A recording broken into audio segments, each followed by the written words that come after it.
The instrument cluster of the new SLK. To remove it, first bring the steering wheel all the way back and down. Then turn off the ignition and take out the key.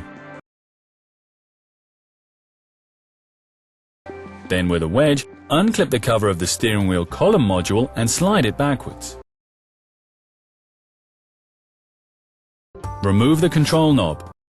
The control knob has a break point, which will break if placed under too much pressure.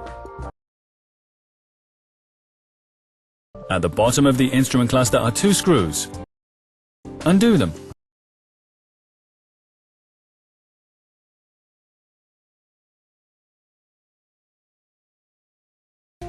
Then get the pull-out hooks. Then unclip the instrument cluster from the instrument panel and take it out.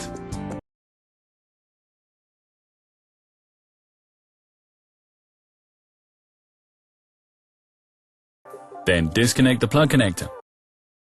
Now you can remove the instrument cluster.